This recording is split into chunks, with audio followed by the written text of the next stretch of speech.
Goeiedag. Vandag wil ek met julle gesels oor my finansies in God se hande. Want mense onthou, ons kan nie sekere gedeeltes van ons lewens wil uit die pad uitvat en sê, Here, ek sal hierdie alleen hanteer. U moet die ander goed vir my hanteer nie. Nee mense, die Bybel is 'n hele pakket. Ons moet alles in die Bybel in God se hande kan plaas. Maar omdat dit alles net oor hom gaan, kom ons bid gou saam. Vader, in die magtige naam van Jesus Christus, wil ons U loof, prys en eer in hierdie dag. Dankie dat ons saam kan wees. Here, hier waar ons die opname maak en die mense wat voor die televisieskerm sal sit en na hierdie DVD kyk. Seën ons almal in hierdie tyd omdat U alom teenwoordig is. En ons vra Heilige Gees dat U my hierdie pad uit sal vat, dat dit nie ek sal wees wat spreek nie, maar spreek U deur my. En ons vra dat U die skrif vir ons sal openbaar oor hoe U wil hê ons met ons finansies moet omgaan, sodat U kan verheerlik word ook in dit wat U ons mee seën in ons geld en alles wat rondom ons is en in ons besittings. Here, ons vra dat U verheerlik sal word in hierdie dag en seën elke persoon wat hierna kyk. Ons bind elke mag van die Satan wat gedagtes wil aftrek of aandag wil wegtrek in Jesus Christus se naam. Ons bind elke mag van Satan wat wil probeer om hierdie boodskap oneffektief te maak in mense se gedagtes, sodat hulle nie hulle finansies vir U sal wil aanwend nie, Here. En daarom bind ons dit en ons maak dit oneffektief in die magtige naam van Jesus Christus van Nasaret. En dankie Here Jesus vir U bloed. Ons vra dat U ons sal verseël met U bloed en dat die engele rondom ons sal staan en dat U self hier by ons sal wees in elke oomblik wat ons hier besig is, sodat U verheerlik kan word in Jesus se naam. Amen. Mense, as ons na die skrif gaan kyk, my aanhalings kom almal uit die 33 vertaling van die Bybel uit. En ek begin met 2 Korintiërs 1 vers 13 wat sê, want ons skryf aan julle niks anders as wat julle lees of ook verstaan nie. Dit sê vir my, dit wat ek in die Bybel lees, dit is wat die Bybel bedoel. So baie mense sê vir my, Matiaan, dis nie regtig wat die Bybel bedoel nie, hy bedoel eintlik dit, of bedoel eintlik dat. Mense, ek lees in daardie vers. As ek in die Bybel lees dat die aarde is in 6 dae geskape, dan beteken dit die aarde is in 6 dae geskape. Nie in 6 tydperke van 1 miljoen jaar elk nie. As daar staan Jona was nie vis, dan beteken dit Jona was nie vis. Dis nie 'n storie of 'n legende of 'n mite nie. As daar staan Jesus is uit 'n maagd gebore, dan beteken dit Jesus is uit 'n maagd gebore. Maar die Satan probeer juis in hierdie laaste dae ons Christene laat struikel. Hy wil ons mislei, want Matteus 24 vers 24 sê, in die laaste dae sal selfs die heiliges indien moontlik mislei word. Daarom bring hy goed uit soos the Da Vinci Code en the Gospel of Judas en the Secret Bible en allerlei goed op die televisie wat probeer om twyfel te bring oor die waarheid en die onfeilbaarheid van God se woord. Ons moet begin om die woord van God te lees soos hy daar staan en om toepas in ons lewens soos hy daar staan. En wat baie lekker is, hoekom dit so wonderlike lewende woord is omdat die Heilige Gees in sekere gevalle vir jou sekere teksverse kan openbaar, dieper betekenisse kan gee. Maar sou hy dit op 'n betrokke dag nie met 'n betrokke teksvers doen nie, dan lees ek daardie vers soos hy daar staan en ek doen hom net soos wat hy daar staan en ek verstaan hom net soos wat hy daar staan. Want ons sien in Jesaja 28 vers 9, vers 10 en vers 13, vir wie wil hy dan kennis leer en vir wie wil hy die openbaring verstaanbaar maak? Vir die wat van die melk gespeen en die wat van die moederborste weggeneem is. Met ander woorde, diegene wat bereid is om geestelik te groei. Nou, hoe leer hy vir ons kennis en hoe leer hy aan ons die openbaring? Hoe maak hy dit aan ons verstaanbaar? Kyk wat staan daar, want dit is gebod op gebod, gebod op gebod. Reël op reël, reël op reël. Hier 'n bietjie, daar 'n bietjie. En dan sê vers 13, daarom sal die woord van die Here vir hulle wees, gebod op gebod, gebod op gebod. Reël op reël, reël op reël. Hier 'n bietjie, daar 'n bietjie. So mense, ons kan die woord van God lees, reël op reël. Want baie mense sê weer eens vir jou, nee, maar jy moet die Bybel net in konteks lees. Ek sê ja, ek lees ook die Bybel in konteks. Ek lees ook 'n betrokke boek of 'n hoofstuk in die konteks waarin hy geskryf is. Maar daarna sê ek, Vader, breek nou hierdie stuk wat ek gelees het vir my oop asseblief, reël op reël. Want jy sien, as ek dit net in konteks lees, is ek geneig om oor sekere reëls te lees. Veral sekere reëls wat my bietjie op die vingers raps. Ek is gou bereid om dan te sê, nee man, jy weet maar in die konteks is daardie reël van toepassing op ou Dawid of op ou Jeremia of op ou Salomo. Dan vra ek nou die vraag, op watter manier is die Bybel dan vandag op my van toepassing? Nee mense, ons moet besef, die Bybel is op my van toepassing. As ek sien Dawid word berispe, haal ek Dawid uit, ek sê Tiaan daarin en ek sien Tiaan word berispe en ek sê Vader vergewe my, ek het droog gemaak. Ek sien Jeremia word bemoedig, ek haal Jeremia uit, ek sê Tiaan en ek sien Tiaan word bemoedig. Ek sê Here, baie dankie dat U my bemoedig. En so word hierdie woord van God vir my 'n lewende woord wat in my lewe betekenis het en wat ek kan toepas op my lewe. Maar ons moet begin om die Bybel reël op reël te lees. Weet julle, in sekere gevalle selfs woord op woord.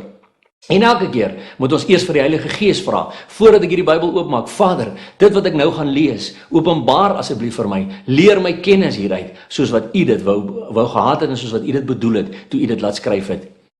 Ek lees ook in Handelinge 17 vers 10 en 11, dit wat nou daar op die skerm kom, daarop het die broeders dadelik in die nag Paulus en Silas na Berea weggestuur. En toe hulle daar kom, het hulle na die sinagoge van die Jode gegaan.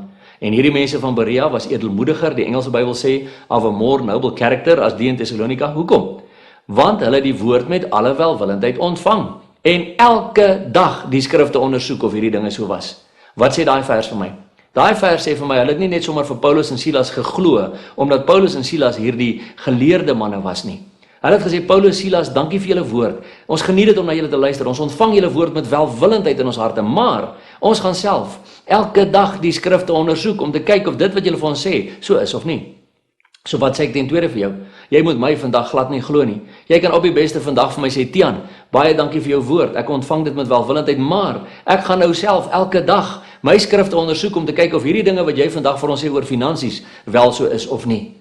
En dan gaan die Heilige Gees dit self aan jou kan begin openbaar. Jy sien, vir te lank luister ons na mense en wil ons heeltyd sê, maar Tian sê so, of die dominee sê so, of die pastoor sê so, want jy sien, dan hoef ek nie my verantwoordelikheid op te neem om te sê, maar ek het self in die Bybel gelees, die Bybel sê so nie. Ons moet begin op 'n plek kom wat ons sê, Here, openbaar die skrifte aan my. Wat sê ek ten derde vir jou? Maak nie saak wie die persoon is wat ooit voor jou staan nie. Of dit 'n predikant is, of 'n pastoor, of 'n professor, of 'n dokter. Jy kan vir hom sê, baie dankie vir die woord wat jy vandag vir my bring. Ek ontvang dit met welwillendheid. Dis lekker om na jou te luister. Ek kan sien jy het woord by die Here gekry, maar ek gaan nog steeds huis toe gaan nou en ek gaan elke dag die skrifte ondersoek om te kyk of hierdie dinge wat jy vandag vir ons gesê het, so is of nie. En weet julle wat, mense? Dan gaan hierdie woord ook vir my 'n lewende woord word. Want as ek kyk na daai twee woordjies wat sê elke dag, en ek gaan oor na die volgende skrifgie toe wat ons nou vir julle wys op die skerm. Joshua 1 vers 8 staan daar, hierdie wetboek mag nie uit jou mond wyk nie, maar bepeins dit dag en nag. Hoekom? Sodat jy nougeset kan handel volgens alles wat daarin geskrywe staan. Want dan sal jy in jou weë voorspoedig wees en dan sal jy met goeie gevolg handel.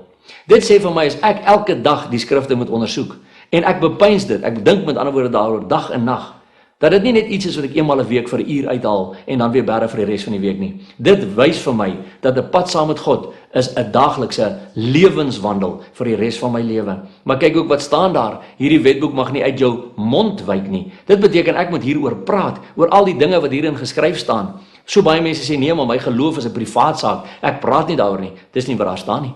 En onthou jy, die Bybel sê, ons skryf van julle niks anders as wat julle lees of ook verstaan nie. So hier staan, ek moet daaroor praat. Ek moet dit bedink dag en nag. En wat gaan gebeur? Ek moet dan nougeset handel volgens alles. Mense, die woordjie alles beteken tog niks anders as alles nie. Dit sluit in my finansies, dit sluit in my kinders se lewens, dit sluit in alles wat daarin geskrywe staan, want dan sal jy in jou weë voorspoedig wees. So baie mense sê vir my, Jan, maar hoekom is ek nie in my weë voorspoedig nie? Dan vra ek vir hom, broer, ondersoek jy die skrifte elke dag? Bepeins jy dit dag en nag? Praat jy met mense daaroor? Want as jy dit nie doen nie, dan is die implikasie tog duidelik uit daardie vers uit. Dan sê jy in jou weë nie voorspoedig wees nie. En dan sê jy nie met goeie gevolg handel nie. Die keuse is elke dag myne en joune. Jy sien, God het ons nie robotte gemaak nie. Hy het vir ons elkeen 'n keuse gegee. Wat is die keuse wat jy vandag gaan uitoefen nadat jy hierdie DVD gekyk het oor wat jy met jou finansies gaan doen, my liewe vriend en vriendin? Matteus 22 vers 29 het Jesus gesê, julle dwaal, omdat julle die skrifte nie ken nie en ook nie die krag van God nie. Dis so baie van ons 'n probleem. Ons wil heeltyd hê iemand anders moet vir ons die Bybel lees, of die dominee, of die pastoor, of my ouderling, of my diaken, of my man, of my vrou, of my wie ook al, sodat ek dit net nie hoef te doen nie. Want jy sien mense, ons wil so graag ons verantwoordelikheid afstoot op iemand anders om te sê, nee, doen jy dit vir my? Want die oomblik as hy dit vir my doen en dinge werk nie uit, kan ek dadelik sê, o nee, maar ek het dit nie raak gelees nie. Dit was hy wat dit gesê het en nou werk dit nie. So dis sy skuld, dis haar skuld. Nee. 'n vriend van my sê altyd, vir wie is die Bybel geskryf? En as mense gou geneig om te sê, nee, die Bybel is vir ons geskryf. Nou as die Bybel vir ons geskryf het, wie is ons? Die oomblik wat ek sê die Bybel is vir ons geskryf, dan is my verantwoordelikheid al klaar weer van my skouers af. Van die oomblik as ek sê die Bybel is vir ons geskryf, dan hoop ek iemand anders sal vir die armes gaan sorg. Dan hoop ek iemand anderste sal maar sy finansies aanwend tot eer van die Here. Nee, ons moet besef, die Bybel is vir my geskryf. En as die Bybel vir my geskryf het, dan het ek 'n verantwoordelikheid om ook vir die armes te sorg. Dan het ek 'n verantwoordelikheid om ook te kyk na my tiendes. Dit gaan ons net nou oor gesels. Dan het ek 'n verantwoordelikheid om te doen wat hierin staan.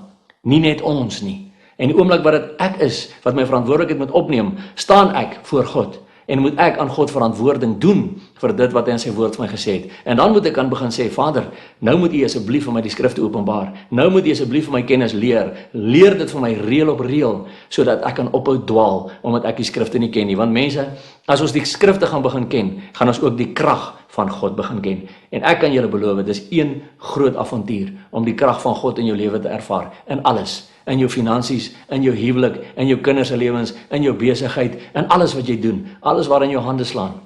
En ek vra vandag, dat julle werklik die Heilige Gees sal vra, en sal toelaat, om in julle te harte te werk, rondom hierdie boodskap van my finansies in God se hande, want ons moet alles in God se hande plaas. Jesus Christus het immers nie net 'n half of 50% vir ons gesterf nie, hy het 100% vir ons gesterf, so dit beteken, hy verwag 100% van my ook terug, en ja, dit is moontlik, moenie laat Satan nou daar in jou kop vir jou sê, nee, dit is nie moontlik nie, dit kan nie wees nie, dit is moontlik, want Jesus Christus is binne in ons, en hy maak dit vir ons moontlik.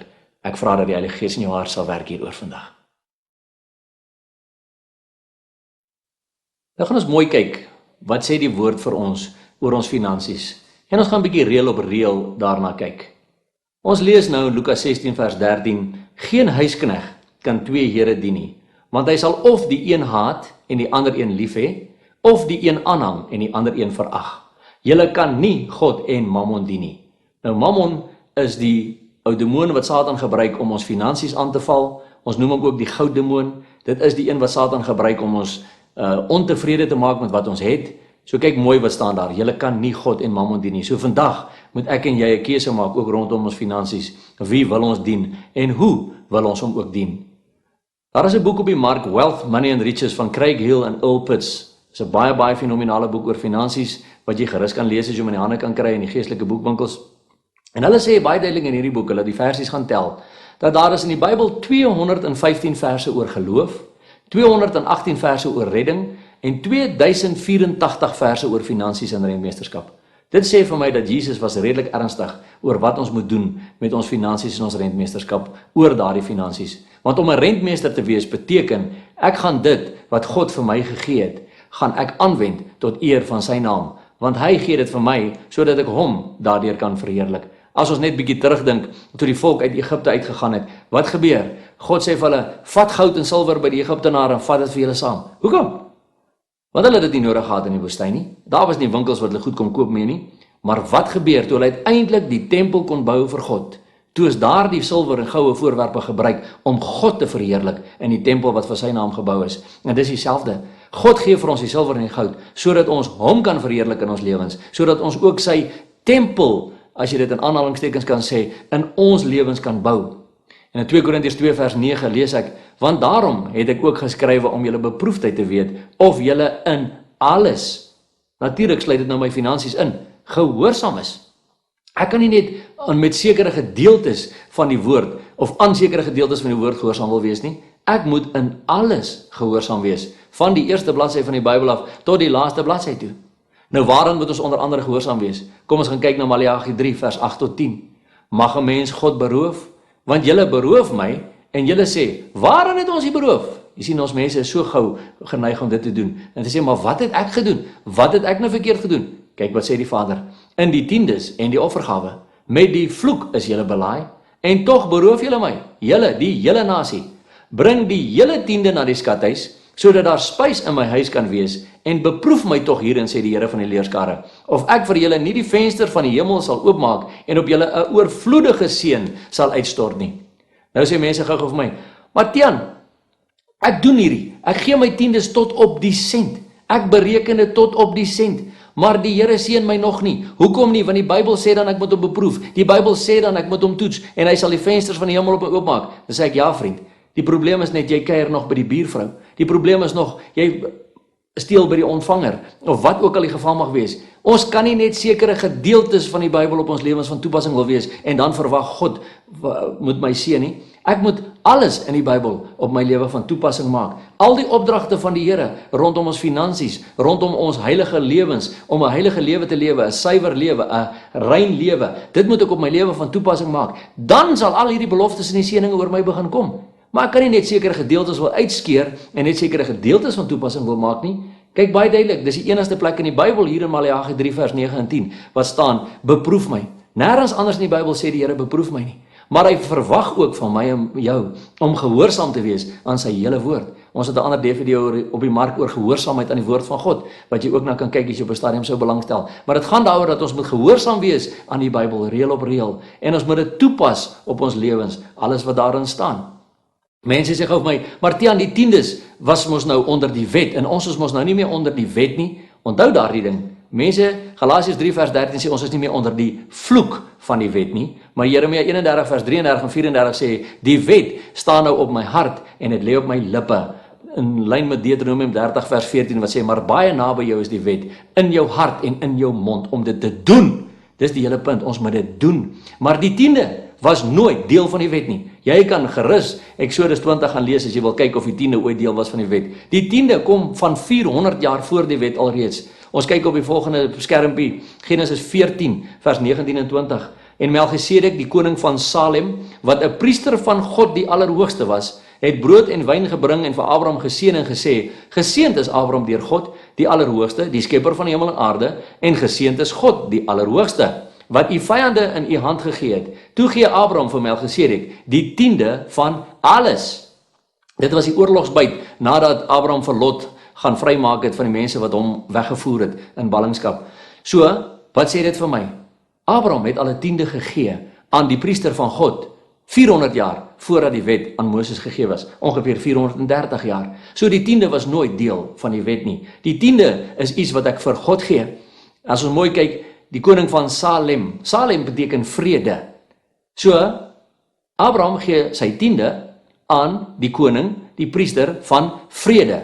Wie is die vredevors vandag in my en jou lewe? Jesus Christus. So as ek my tiende gee, gee ek dit nie effektief vir die kerk as sulks nie. Ek gee dit vir Jesus, sodat Jesus dit weer in sy koninkryk kan gebruik, soos wat hy wil, om ander siele in sy koninkryk in te bring. Levitikus 27 vers 30 en 32 sê, ook al die tiendes van die land, van die graan, van die vrugte van die bome, behoort aan die Here. Dit is heilig aan die Here. Wat betref al die tiendes van beeste en kleinvee, alles wat onder die herderstaf deurgaan, die tiende moet aan die Here heilig wees. Mense, die tiende behoort nie eers aan my en jou nie. Ek mag dit nie eers in berekening bring op my en jou budget nie. Die tiende behoort aan God. Ons moet heel bo aanskryf, as my salaris X was, sê maar Here, u moet nou in my hart werk. Hoe moet ek hierdie berekening doen? Want baie mense het allerlei argumente oor netto en bruto ensovoorts. Dit is iets wat 'n saak tussen jou en die Here is, oor presies hoe jy dit moet bereken. So jy gaan op jou knieë en jy begin bid en jy vra vir die Here om jou leiding te gee oor hoe om jou tiende te bereken. Maar die tiende gaan eers na God toe. 10% van wat hy ook al vir jou sê, gaan eers na hom toe, want dit is heilig aan hom. Iemand het dit baie mooi aan my verduidelik een keer. Ek was voorheen 'n prokureur van beroep gewees. Nou prokureurs het twee rekeninge. Hulle het 'n trustrekening en 'n besigheidsrekening. Die trustrekening is die kliënte se geld. Dis nooit die prokureur se geld voordat hy nie die werk verrig het nie. Hoe dit dan nou werk is, die kliënt kom na die prokureur toe, sê vir hom, hier's R1000, ek wil hê jy moet hierdie of hierdie saak vir my doen. Dan betaal die prokureur daardie R1000 in sy trustrekening in. Dis nog nie sy geld nie. Dit is die kliënt se geld. Wanneer hy die werk klaar verrig het, kan hy die geld van die trustrekening af oorplaas na die besigheidsrekening toe. Nou net so, die tiendes in my inkomste is in 'n trustrekening vir God. Dis glad nie my geld nie. Ek kan dit nie vir myself vat nie. Dit behoort aan die Here. Dis aan die Here heilig. 'n Interessante getuienis wat ek so ruk terug gekry het, is van 'n man met die naam van William Colgate. Julle ken hom. Dit was die eienaar gewees van die huidige groot multimiljoen rand maatskappy, Palmolive, Colgate en daai mense. Hy het in die Tweede Wêreldoorlog as 'n 16-jarige seun is hy deur sy ouers uit die huis uit gestuur. Maar sy ma het vir hom gesê, want hulle was gelowige mense, sy sit vir hom 'n pond in sy tas. En sy het vir hom gesê, William, wanneer jy nou 'n werkie kry, ons kan nou nie meer vir jou sorg nie. Onthou net, 1/10 van hierdie pond behoort aan die Here. Dis nie joune nie. Gee dit vir die Here, daar waar jy jou geestelike kos kry. En hy het gegaan en hy het dit gedoen. En die Here het hom begin seën en hy het 'n salaris begin verdien. Hy het in 'n seepfabriekie gaan werk en hy het sy salaris gevat en hy het sy tiendes gegee. En uiteindelik het dit met hom so goed begin gaan, want die Here het hom begin seën omdat hy gehoorsaam was aan die woord van die Here, dat hy uiteindelik daai seepfabriek kon koop. En nadat hy daai seepfabriek kon koop, het dit verder gegaan en hy het elke keer selfs in sy fabriek 'n tiende vir die Here gegee. En soos wat hy oor die jare al hoe meer en meer deur die Here geseën was, het dit uiteindelik daarop neergekom dat aan die einde van sy leeftyd is daar bereken dat hy 90% van sy inkomste vir die Here gegee het en net 10% vir homself gehou het en hy was nog steeds 'n multimiljonair. Waar sou hierdie beginsel vandaan kom? Ek sien dit ook in die Bybel. In Deuteronomium 14 vers 22 en 23 lees ons: Jy moet noukeurig die hele opbrengs van jou saad wat jaar vir jaar uit die land uitsprei verdien.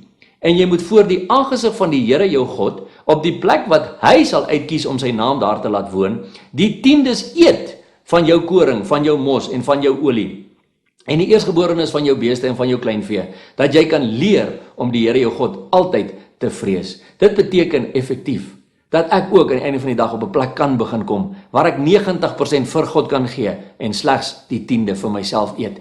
Dit is net as ons werklik op 'n radikale pad met Jesus begin loop, ook wat ons finansies betref.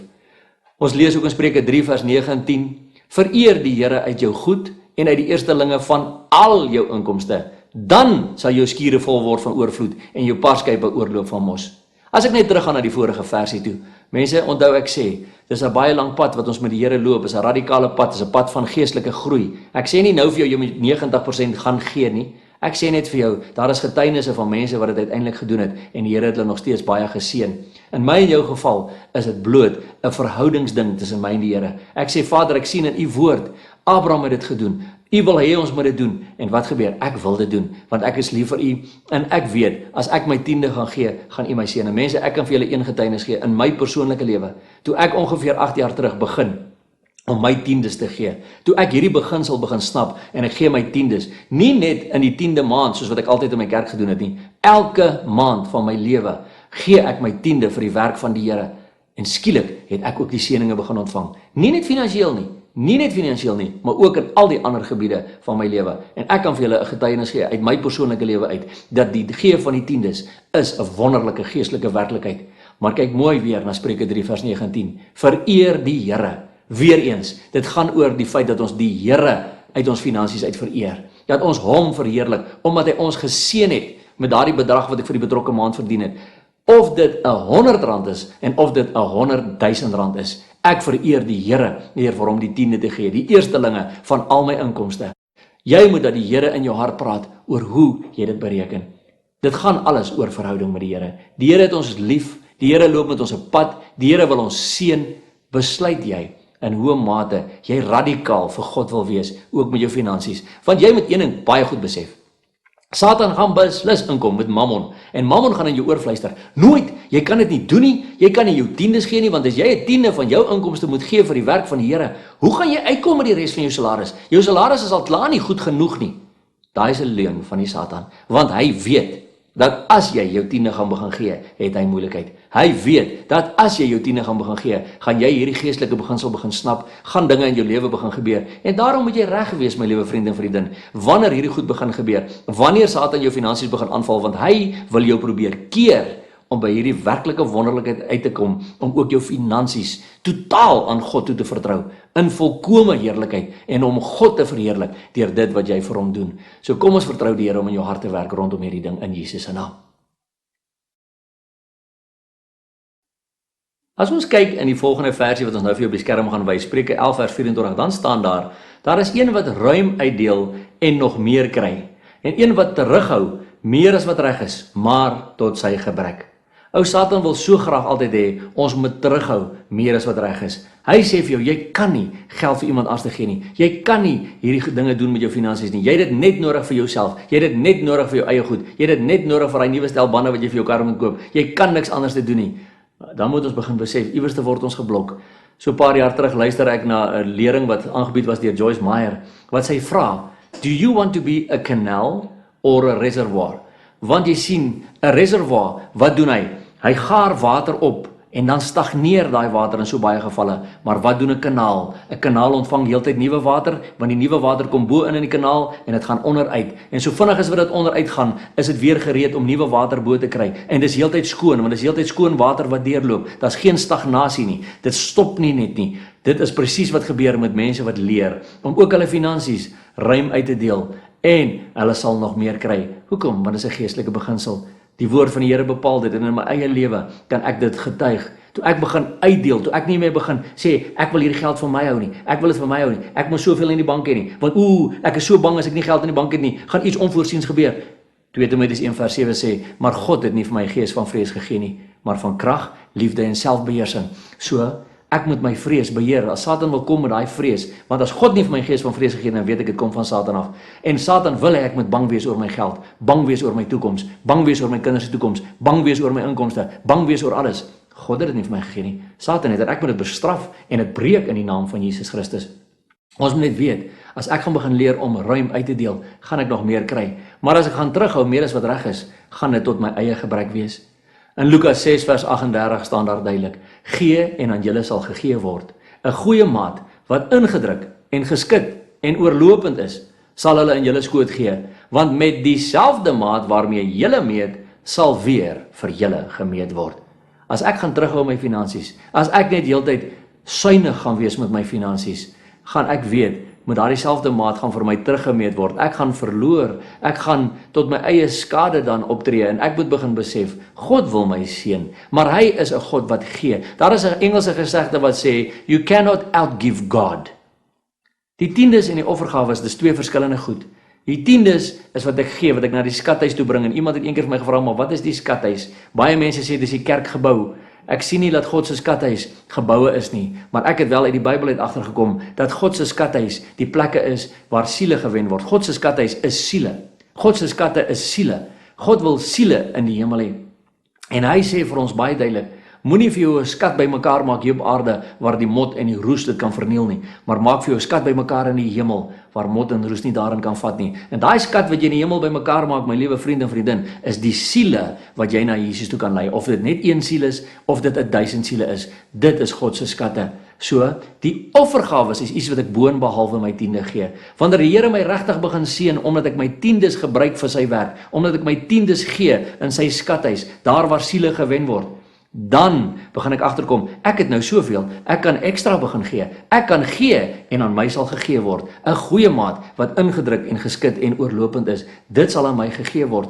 Ek moet ophou om my tiendes te gee by plekke waar daar nie siele gewen word nie. Ek kan nie my tiende vir die SPCA gee nie. Ek kan nie my tiende vir plekke gee wat niks te doen het om siele in die koninkryk van God in te bring nie. En ongelukkig is die hartseer ook dat daar baie kerke is wat nie siele vir Jesus wen nie. Hulle stagneer net. Hulle is soos 'n reservoir. Hulle stagneer net heeltyd. Daar's niks niets wat inkom nie, niks wat uitgaan nie. En ons moet begin besef, as ons net ons tiendes daar gaan gee, is dit in baie gevalle ongelukkig dooie grond. Daar gaan geen oes uit opkom nie. Ons moet dit gee waar ek sien waar siele gewen word, waar daar gemeentes is waar daar siele gewen word, waar daar bedieninge is waar siele gewen word, sodat God verheerlik kan word in dit wat hy in ons lewens doen. 2 Korintiërs 9:7 sê, laat elkeen gee soos hy hom in sy hart voorneem. Nie met droefheid of uit dwang nie, want God het 'n blymoedige gewer lief. Dis waaroor dit gaan. God kyk na jou hart. Jy moet in jou hart voorneem hoe jy wil gee. God sê, ek het 'n blymoedige gewer lief. Nie 'n ou wat sê, gids, ek kan nie hierdie geld gee nie. Ek kan nie, dis my so swaar om hierdie geld te gee. Dan moet jy eerder dit nie gee nie, my liewe broer. Dan moet jy dit eerder hou, want dan is mammon in beheer in jou lewe. Maar die oomblik wat ons vry raak in Christus, die oomblik wat ek die waarheid leer ken, want Johannes 8:32 sê, julle sal die waarheid ken, en die waarheid sal julle vry maak, ook die waarheid rondom ons finansies. Jesus Christus kom in my lewe en hy sê, my seun, my finansies behoort aan my, gee dit vir my, en ek begin dit met 'n blymoedige hart gee, of dit 'n tiende is, of dit 'n offergawe is, maak nie saak nie. Maar ek moet weet, daar is sekere verantwoordelikhede op my skouers, te staan in die woord van God, en ek wil graag gehoorsaam wees aan die woord van die Here. So lees ek in 1 Johannes 3, vers 17 en 18. Maar wie die goed van die wêreld het, dit sluit nou natuurlik geld in, en sy broeder sien gebrek ly en sy hart vir hom toesluit, hoe bly die liefde van God in hom? My kinders, laat ons nie lief hê met woorde of met die tong nie, maar met die daad en in waarheid. Die daad om vir iemand wat minder bevoorreg is as ek 'n geldjie te gee, of nie noodwendig altyd 'n geldjie te gee nie, want mense is baie keer bang dat daardie mense vat die geld en gaan drink daarmee.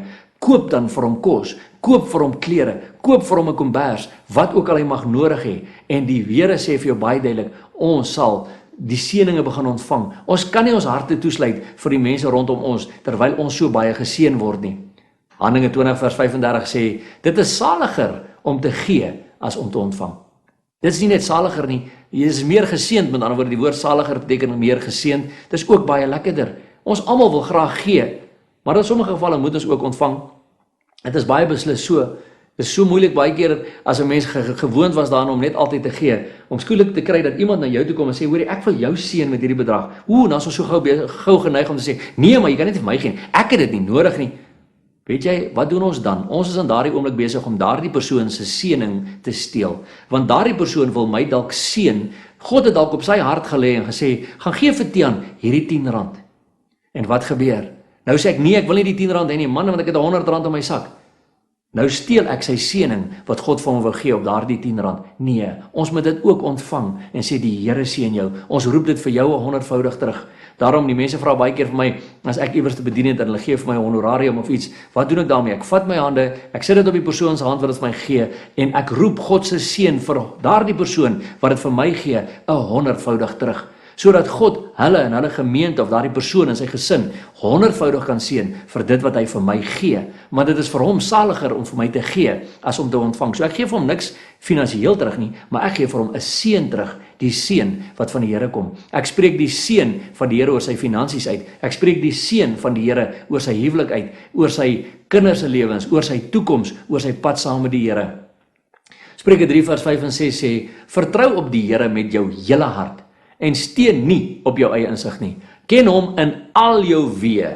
Uit die aard van die saak sluit al jou weë dan nou jou finansies in.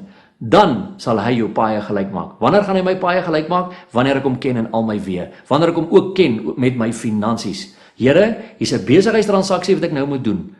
Kan ons hierdie ding so doen? Kan ek hierdie aandele aankoop? Moet ek hierdie aandele verkoop? Wat moet ek hier doen? Want 2 Korintiërs 3 vers 5 onthou sê vir ons baie duidelik dat ek kan niks uit myself uit bedink nie, maar my bekwaamheid kom uit God uit. So ek moet bid en vir die Here vra om my 'n bekwame gedagte te gee oor wat moet ek met hierdie transaksie doen? Wat moet ek met my finansies doen? Want vir te veel kere probeer ons op ons eie insig te steun. En wanneer ons op ons eie insig te steun, kry ons pak. Wanneer ons op ons eie insig te steun, gebeur dit dat ons die verkeerde besluite neem. En dan gaan ons af en ons het moeilikheid en dan sê mense baie gou vir my, ja, maar waar is die Here nou? Waar is die seën van die Here nou? Dan sê ek, nee, kom ons besef net een ding, ons moet ophou om op ons eie insig te staat te maak. Dis die Here wat vir jou gesê het, ken hom in al jou weë. Jy het hom nie in al jou weë geken nie. Nou is daai transaksie besig om afdraande te gaan en nou sê jy kwaad vir God. Nee mense, ons kan dit nie doen nie. Ons moet begin leer om God te ken in al ons weë, in alles wat ons doen, elke oomblik van elke dag, finansies, huwelike, kinders se lewens,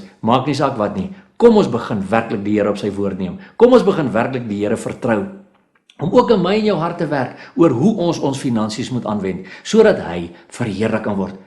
Dis op my hart, ek het 'n branding in my hart vir verlore gaande siele, dis die een ding, want Jesus het gesê, gaan maak disippels van al die nasies, maar ek het ook 'n branding op my hart, om die kinders van God in te kry in die plek in waar hulle moet wees, in die autoriteit wat hulle moet hê, om ook hulle finansies te kan begin aanwend, sodat daardie finansies in plekke en instansies kan ingaan, in bedieninge kan ingaan, in die sendingveld kan ingaan, om stikkende siele, verlore gaande siele, in te bring in die koninkryk van God in.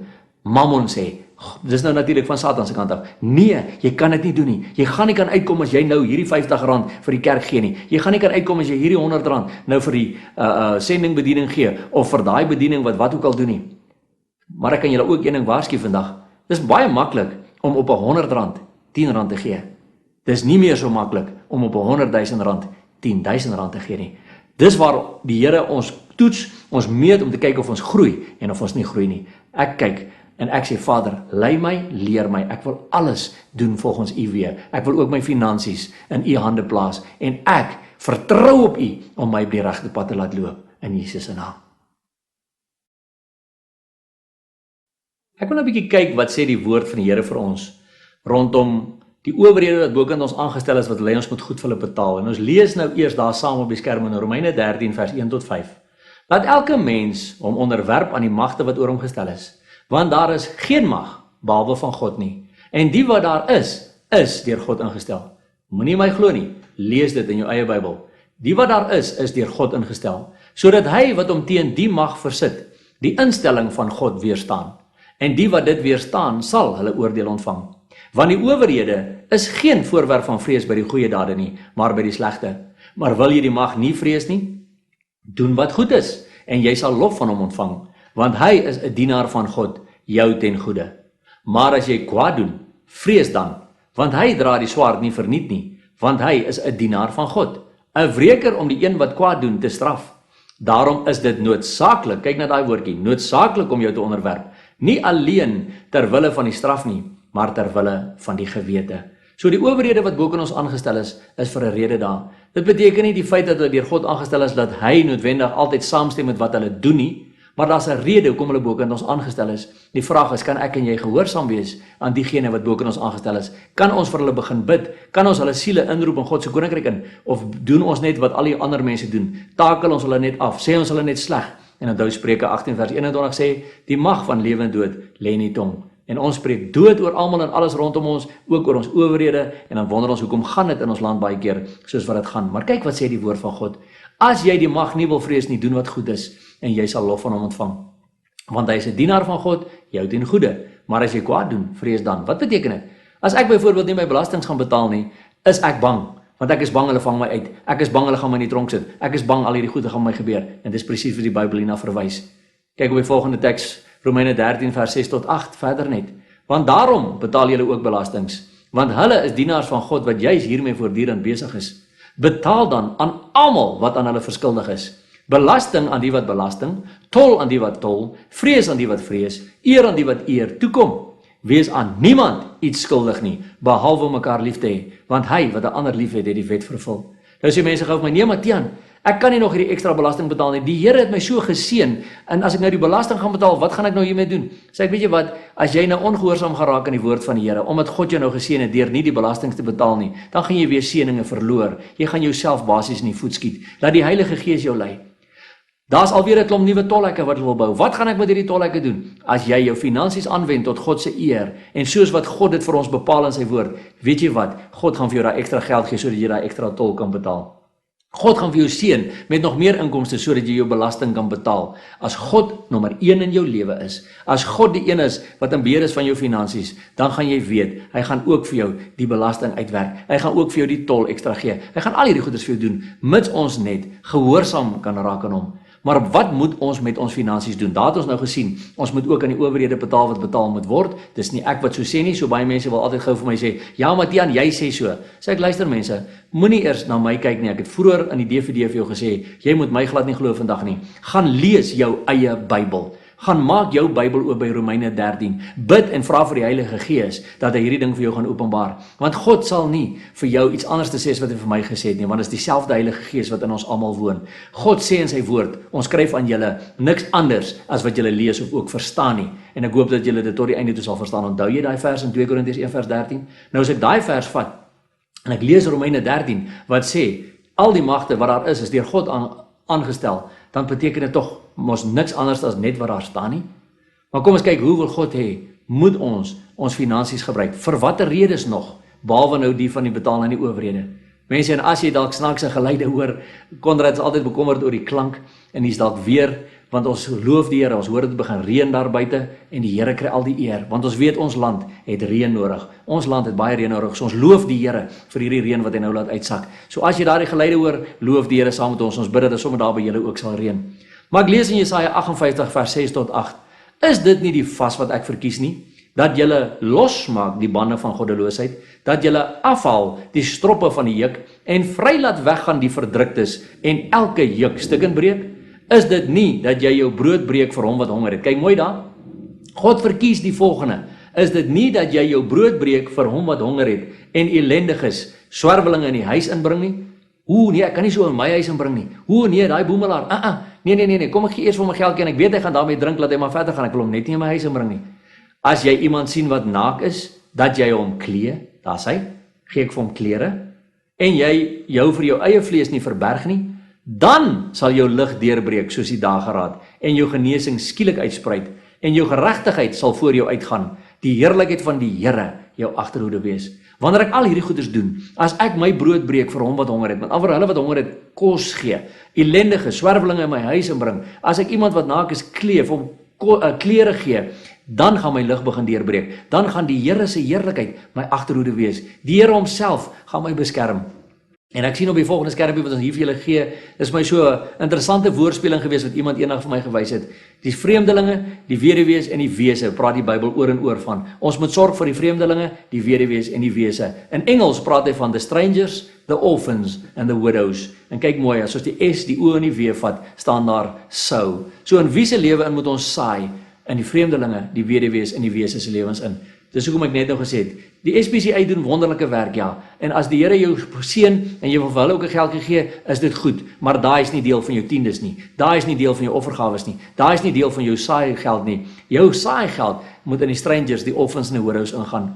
Ek luister eendag na 'n preek waar die prediker preek en sê, maar wat moet ek met my geld doen? Hoe beskerm ek dan my finansies? Wat moet ek doen? En hy het 7 punte op sy preek uitgestippel oor wat ek met my geld moet doen. En ek gaan dit vir julle hier weer gee. Kom ons kyk na die volgende skermpie en ons lees dit een vir een saam. Bid oor jou geld. Ek moet dankie sê vir die Here vir my geld en ek moet bid dat die Here my wysheid en insig gee hoe om daai geld te hanteer. Punt 2, doen geestelike oorlogvoering teen die aanslag van Mammon. Bestraf Mammon se hou vas op jou finansies. Breek die kettinge van Mammon op jou finansies en jy doen dit altyd mos in die naam van Jesus Christus. Want Jakobus 4:7 sê tog immers duidelik, onderwerp jou aan God, staan die duiwel teen en hy sal van jou wegvlug. Punt 3, breek die vloeke wat uitgespreek is oor jou geld. Want wat sê so baie mense altyd vir jou? Ja, maar geld is die wortel van alle ewels. Nee, dis nie wat in die Bybel staan nie. Die Bybel sê geldgierigheid is die wortel van alle ewels. So, geld as sulks is nie die wortel van ewels nie, maar so baie mense spreek dit nou oor die geld uit, baie mense spreek dit klomp vloeke oor die geld uit, hulle het geld gesteel, of wat ook al, en die geld gaan terug in die sisteem in, en as dinge oor die geld gespreek, nou kry jy van daai geldnote by jou, wat jy by die bank gekry het, en al wat jy doen is, jy sê, Vader, hierdie geld wat ek nou ontvang vandag, hierdie geld wat ek in my salaris ontvang, hierdie geld wat ek uit die bank uitgetrek het, ek breek enige vloeke hieroor, wat oor het gespreek mag wees in die naam van Jesus Christus, sodat ek my geld kan aanwend, tot u verheerliking in my lewe, in my gesinslewens, en ook met my tiendes, en met my offergawes. Punt 4, offer jou geld aan God. Dis nie jou geld in die eerste plek nie. Mense, die geld behoort aan die Here. So offer dit terug aan God en sê, Here, dankie vir dit wat u vir my gee. Ek gee dit nou terug aan u. So lei my nou in u wysheid, en dit wat u wil hê ek met hierdie geld moet doen. Wys my hoe ek dit moet aanwend. Dankie Here dat ek van dit mag gebruik om my voertuie te betaal, my huishuur te betaal, my kos te betaal, my kinders se klere te betaal, my kinders se skoolgeld te betaal. Maar hierdie geld, Vader, behoort in die eerste plek aan u. Ek offer dit terug aan u. Dan vers 5, bid en vra God om die vloek van Maleagi 3 vers 8 te lig. Onthou, omdat ons nooit hierdie ding geleer het, werklik van die tiendes altyd nie, het ons 'n vloek op ons gehad. So ons vra vir die Here, Here, vergewe my onkunde wat ek in die verlede gehad het, oor die gee van die tiendes en die offergawes, en ek vra u nou om daardie vloek oor my finansies te lig, en ons kry die getuienisse van mense wat dit gedoen het, en skielik begin dit beter gaan met hulle finansies, want daardie vloek gebruik ou Mammon nog steeds teen hulle. Punt 6, bid God se skild om jou geld, want die Bybel sê, die Here is soos 'n skild rondom ons. So ons kan ook daardie skild rondom ons finansies bid en sê, Here, beskerm my geld vir my. Dit wat u vir my gee, beskerm dit, dat dit nie sommer net wegloop en in allerlei gemors gebruik word nie, dat ons dit sal gebruik tot eer van u naam, tot verheerliking van u naam, tot uitbreiding van u koninkryk. En kyk na vers 7. Ag, na die 7de punt, nou sê ek vers 7, ekskuus. Die 7de punt sê, spreek God se woord oor jou geld. Want, Spreuke 18 vers 21 sê, die mag van lewe en dood lê in die tong, en wie dit graag wil gebruik, sal die vrugte daarvan pluk. So ek moet sê, Vader, ek spreek lewe oor my geld. Ek spreek dat my geld gebruik sal word in die koninkryk tot verheerliking van u naam, om u naam groot te maak. Dat siele deur my geld gewen sal word vir u koninkryk. Dat siele sal inkom in u koninkryk in deur hierdie geldjie wat ek nou vir my kerk gee, deur hierdie geldjie wat ek vir hy sendeling gee, deur hierdie geldjie wat ek vir daardie persoon in die bediening gee, wat ook in die geval mag wees, soos wat die Here op jou hart lê. Onthou die teksvers wat gesê het, gee soos wat dit in jou hart lê, soos wat God het 'n blymoedige gewer lief. Ons moet al hierdie dinge begin doen. En dan sien ons in Filippense 4 vers 19, as ons hierdie goeders doen, dan is 'n belofte van die Here af. Filippense 4 vers 19 sê, my God sal elke behoefte van julle vervul, na sy rykdom in heerlikheid deur Christus Jesus. Wat is elke behoefte? Elke behoefte is elke behoefte. Finansiële behoeftes, gesinsbehoeftes, besigheidsbehoeftes, elke behoefte. Maar daar's 'n voorwaarde. Wat is daardie voorwaarde? Ek sien daai voorwaarde in Levitikus 18 vers 4 en 5, wat sê, my verordeninge moet julle doen, en my insettinge hou om daarin te wandel. Ek is die Here julle God. Hou dan my insettinge en my verordeninge, wat die mens moet doen, dat hy daardeur kan lewe. Ek is die Here. Dis waaroor dit alles gaan, mense. Ons moet dit besef, daar is al hierdie groot, wonderlike beloftes wat die Here vir ons gee.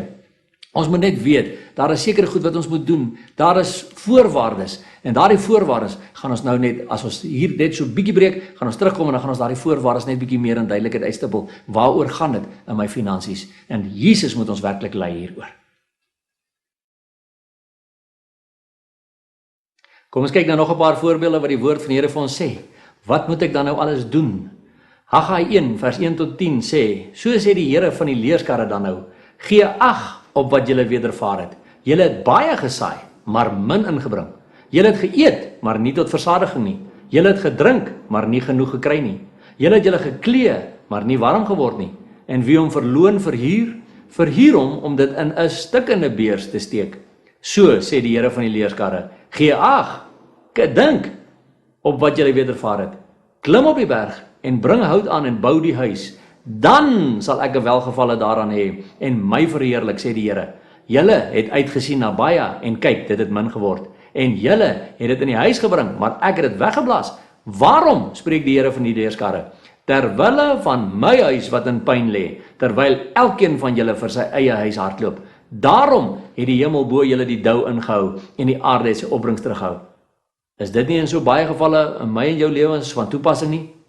Ons is so besig met ons eie lewens, so besig om al ons finansies net aan te wend vir ons eie huise, vir dit wat ek in my eie huis nodig het, dat ek net dink, nee, maar ek het nie geld om vir die kerk te gee nie, ek het nie geld om vir sendelinge te gee nie, ek het nie geld om vir die werk van die Here te gee nie, want ek moet 'n nuwer kar koop, ek moet 'n groter kar koop, ek moet 'n groter huis koop, ek moet 'n groter swembad bou, want die bure het nou alweer 'n groter swembad as ek gebou, so ek moet nou weer 'n groter een as hulle bou. Ons is so besig om vir ons eie huise te hardloop, dat die huis van die Here in ons persoonlike lewens ook in pyn lê. Dat die huis van die Here in ons persoonlike lewens so baie kere nie bestaan nie.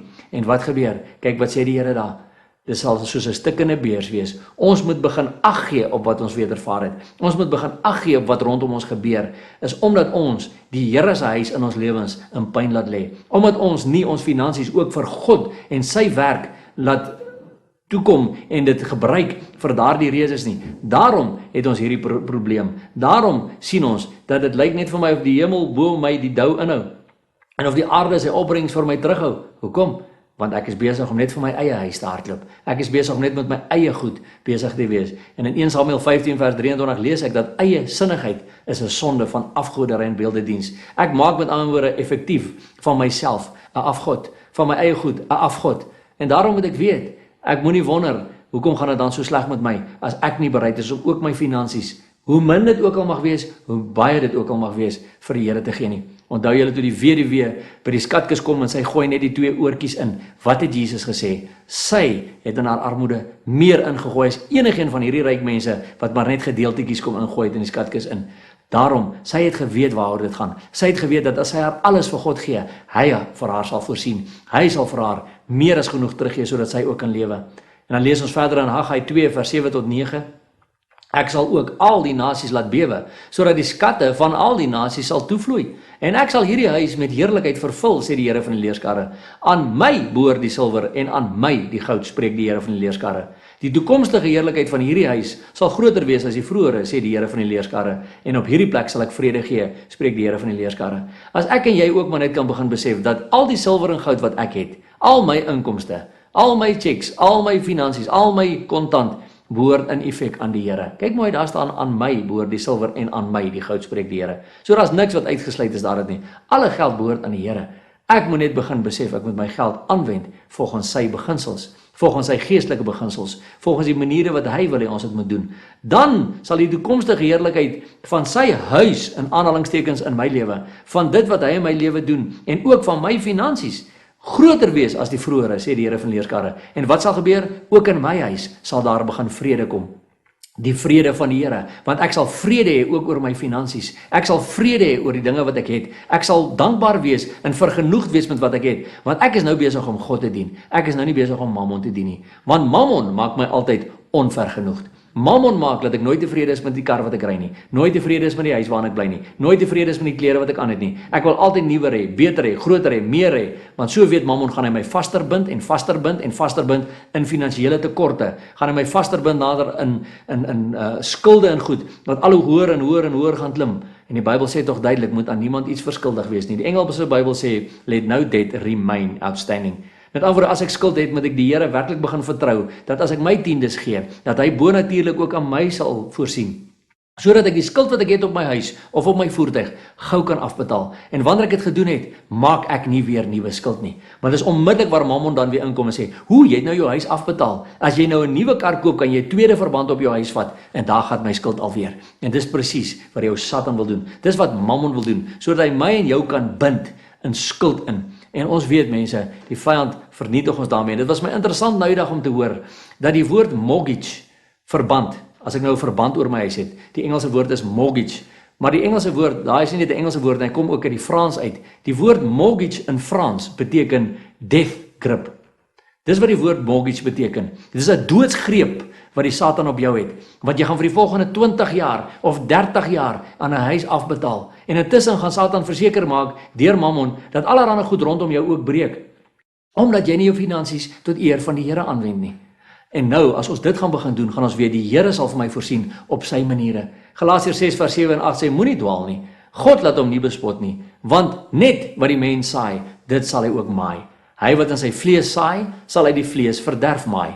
Maar hy wat in die gees saai, sal hy die gees die ewige lewe maai. So, as ek finansies gaan saai, gaan ek ook finansies ontvang. As ek liefde saai, gaan ek liefde ontvang. As ek haat saai, gaan ek haat ontvang. As ek gaan terughou, as ek tekorte in ander mense se lewens gaan insaai, gaan ek tekorte in my eie lewe ontvang. Want net wat die mens saai, dit sal die mens ook maai. Ons moet werklik die Heilige Gees van God begin vertrou, om aan ons saad te verskaf. Want ek lees in die volgende vers 2 Korintiërs 9 vers 10 en 11, mag hy wat saad verskaf aan die saaier. So God verskaf net saad aan die saaier. Iemand wat 'n hart het om sy geld te saai in ander mense se lewens in plekke waar die skatte in die hemel inkom, die siele vir Jesus gewen word. Hy wat saad verskaf aan die saaier, mag hy ook brood verskaf om te eet en julle saad vermeerder en die vrug van julle geregtigheid laat toeneem. Hoekom? Sodat julle in alles ryk kan word, tot alle milddadigheid wat danksegging aan God deur ons bewerk.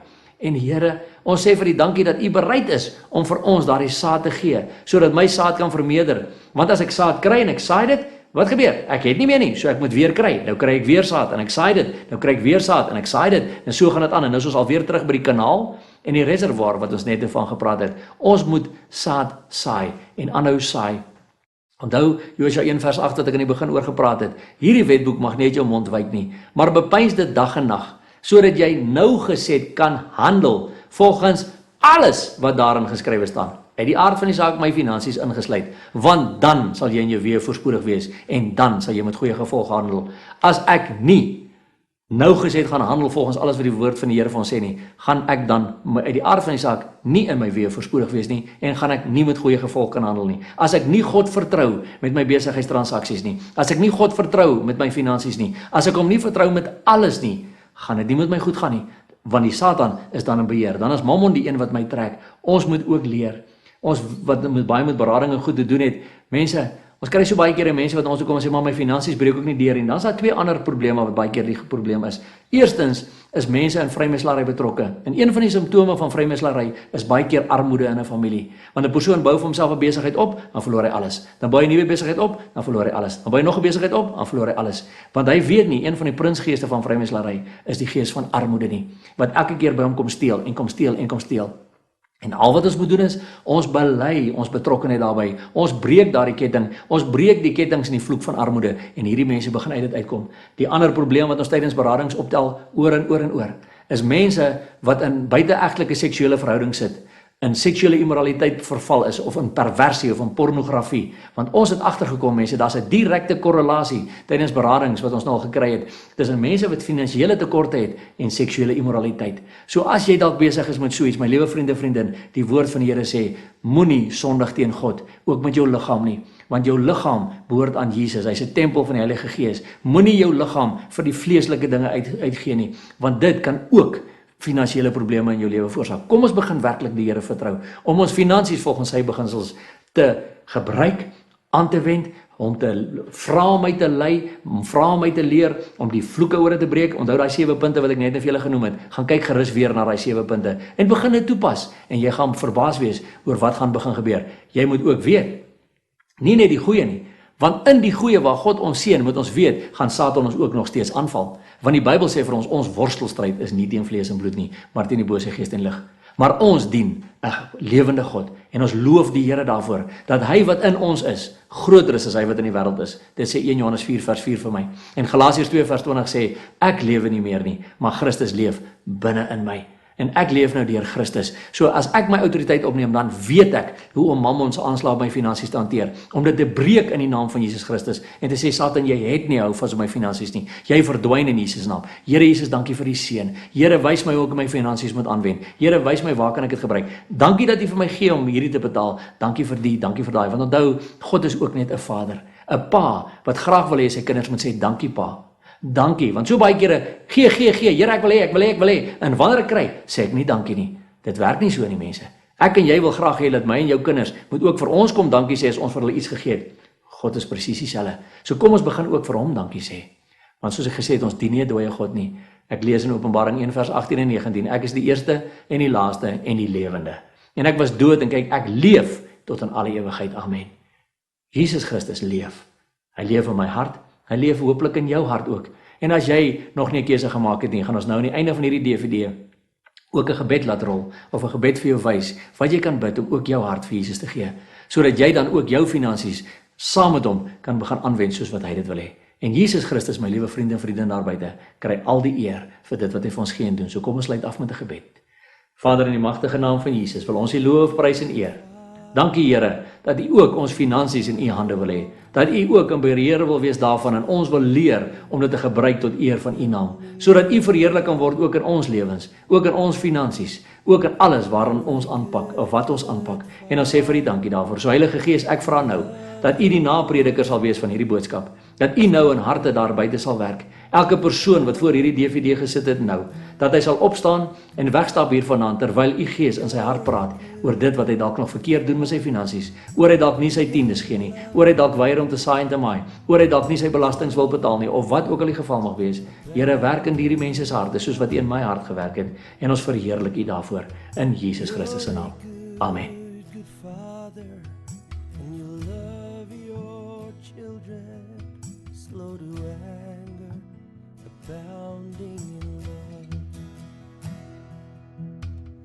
And you never make mistakes. You never make mistakes. You are faithful to the end. And you never make mistakes.